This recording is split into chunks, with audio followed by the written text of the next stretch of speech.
Good morning, y'all. I am back again. It's early in the morning, and I figured I would use this opportunity while it's quiet in the house to make a video. And today, in my video, I'm going to talk about something positive. Although, when you're dealing with mental illness, it can be sometimes hard to find anything positive to talk about. But when you come here, I don't want it to be all gloom and doom. I don't want to depress people. So sometimes, if I can find something positive to talk about, then I am going to do that. But at the beginning of this video and any other videos that I make, I do want to stress that I am not a healthcare provider. Please go to the description and read that whole paragraph about that. I'm not a healthcare provider. I am just a sister that has a loved one that has a serious mental illness, and I'm sharing my personal experiences in dealing with that. And then I'm also going to provide any useful resources that I've used that I found to be helpful. I will talk about, for instance, NAMI a lot. NAMI has been a lifesaver for me. NAMI stands for the National Alliance of Mental Illness, but I am not, even though I participate in their support groups, I've attended their family-to-family classes. Those classes offer a lot of information about the different mental illnesses, the medications, the side effects of the medications. NAMI has a national organization, they have state organizations, and they have local organizations. I strongly encourage anyone who hasn't heard of NAMI to please go research them and try to find, what they offer in your area. But I am not, this channel is not connected to NAMI, and I'm not speaking on their behalf or representing them. It's just another resource that's out there that if you don't know about it, please look it up. So I actually slept pretty good last night. I don't always sleep well. I have several kids who are all young adults now, but they are close in age. Just so for several years, I just, didn't sleep well at all, because that's how it goes when you have young kids. You're always up for some reason, whether they're sick or you're just getting things prepped for school and so on and so forth. So, and then I worked. I just recently retired, but I worked. And so, I'm just a very, very light sleeper. But yesterday I actually slept well. So I woke up this morning feeling refreshed, and I figured I would make a video. And today's video, I'm going to talk about the holidays. I'm going to talk about my holidays in recent years, which my loved one who has a serious mental illness. And as I said in a previous video, I'm going to do everything I can to protect that person's privacy, because this video is mainly about me as a caregiver, a Black mom who is in this chaos that's caused by someone in the family, someone in your household that has a mental illness. Although at this time we are fortunate enough that our loved one who has a mental illness, they're in their own apartment. I'm also going to try to use "their" a lot, and that's again just to protect that person's privacy, because it's more about the caregiver's perspective, not about that person. It's probably going to be a losing cause trying to use "they" and "their" and avoid using that person's name, but I'm going to try my best. But anyway, I slept well this morning, and I figured I'd come on here and talk about the holidays. So my loved one is currently medicated because of an incident that had a few years back. Their probation is going to end this year, And I'm dreading that because if you dealt with somebody with a mental illness, if they've been medicated, a lot of times they go off their medication. And that's what is likely going to happen towards the end of this year. So praying that time goes by very slowly. But the holidays for the past few years, they have mostly been uneventful, but they are medicated, and the medications do tend to have horrible side effects. Speaking of medication, do your research on that too, because there is a new medication that was approved by it was at the FDA, and I tried to convince them to maybe try that one out because my understanding is this particular one has fewer side effects than the one they are taking right now. But they just wasn't interested. And a lot of times at this point, they don't really even like talking about their mental health. There's a term called anacoxia. I'm probably spelling that wrong. I'm going to put that in the description too, and please go look that up. But it just means that when a person has a mental health issue and they're pretty much in denial, if you have a condition such as cancer or something like that, it doesn't affect your mind necessarily. So you come to grips with the fact that you have cancer or diabetes or whatever, but mental illnesses affect one's mind. And so a lot of times people who have bipolar or schizophrenia or schizoaffective, they're in denial about their illness, and they won't take medication at all.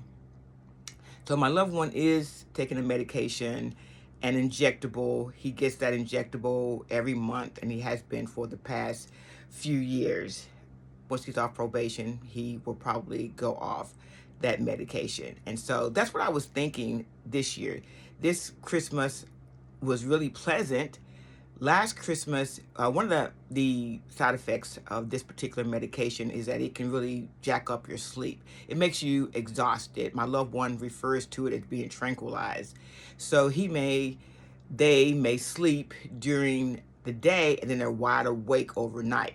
And so on the weekends, my loved one, he doesn't drive, but I try to involve him. He doesn't live with us, but I try to involve him as much as possible when the family is doing something together. So my loved one does have the driver's license. He got it as a teenager, but has never really driven. So I'm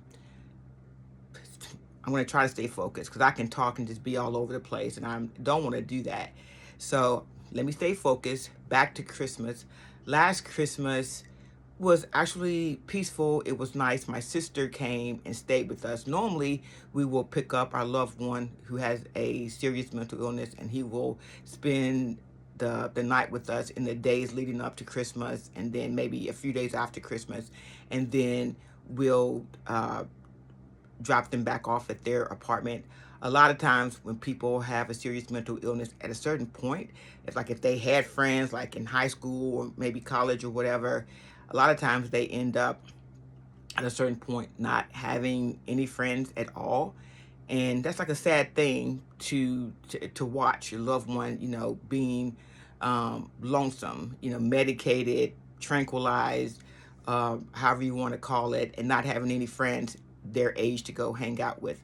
So we will bring him here. So my sister came from another state last year, and I bought tickets, and we all went to see a play. We actually went to see The Nutcracker, which is actually one of my favorite plays to see around the holidays. And my loved one, I could tell when we picked him up that he was exhausted and he was just struggling. But that's what I will say about them. If he can participate, a lot of times he just doesn't have the energy. But he knew that Christmas time was important, that his auntie was visiting. And so even though you could see the exhaustion, he was very quiet. You could see it. He put forth a good effort, to participate. And they came with us. We went out to dinner. Again, they were being very quiet. and they sat through the play. We went to see, they typically show the play at two different times. Like they'll show it at maybe 5 o'clock in the evening, and then run it again maybe at 7:30. Normally, in the past, I've gone to see the 7:30 rendition, which I think is better. The 5 o'clock rendition, it just seemed like something was lacking. Actually, I know what it is. Um, at that, I'll just go ahead and put it out there. It seemed like the later version, it's the Nutcracker, but believe it or not, there are actually a lot of black performers doing that. And so at the later rendition, which we normally attend, there's just more African Americans. Last year we saw the one that started in the earlier evening time, and in my opinion, it just wasn't quite as good. But anyway, before going to the play, we did dinner, we did all that. So it was nice, it was pleasant, but just bringing that up to say, I could tell that they were, dealing with exhaustion. This Christmas, however, they are still medicated, currently still medicated, but their sleep schedule is back on point. It's back, how the average person, and they have to struggle to get it that way. When I say they struggle, I say they, just force themselves, even though they may be really exhausted, not to sleep during the afternoon, and just force themselves to stay awake for hours at a time, and then maybe stay awake until like 8 p.m. or 9 p.m. in the evening, just so they can sleep and then function the same way most people do during the day. And currently, they have succeeded in once again correcting their sleep schedule. A lot of times they'll correct it and it'll be good for a while, and then it'll end up being lopsided or backwards again.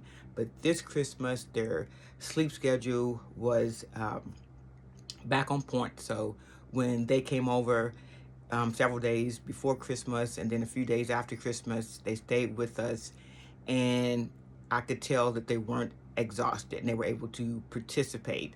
In fact, let me think. On Christmas Day, we actually had steak, and they prepared the steak. Christmas Eve, we played some trivia games that I kind of made up myself, and that was a lot of fun. I actually bought some gift cards, like $10 gift cards. Well, actually $15 gift cards. I really couldn't find a whole lot of $10 gift cards out there. That's what I wanted the prizes to be. But I ended up buying like the lowest denomination of McDonald's cards I could find, Amazon cards, and those were the prizes. And so one of the trivia questions that I asked, we were doing this on Christmas Eve. One of the trivia questions I asked was, who can name all of the reindeers? I'm guilty. I did exclude Rudolph. I said you can't name Rudolph, but who are the other 8? And my loved one ended up answering more than anybody. He got that question correct, and he was able to win a Amazon gift card from the prize pool. Can y'all name, without looking at ChatGTP, can you all name the 8 reindeers? Another question I asked was the 12 days of Christmas. Who can name the most? Not all, they don't have to be in a certain order, but who can name the 12 days of Christmas? You know that song, 5 golden rings? That's what I knew. I started at 5 and went down. I might have remembered 1 or 2 above number 5, but at most I answered 7 correctly. And my other young adult children were actually they live here, so they were participating, and one of them won that question. So that was a lot of fun, and then we ended up playing Chinese checkers. So we actually had fun this Christmas, and in the back of my mind, though, I was thinking, what is next Thanksgiving in 2026? This upcoming Thanksgiving going to be like? What is this upcoming Christmas going to be like? Are we going to be in the middle of chaos? I'm praying that things will be peaceful. But as I mentioned before, I do not know.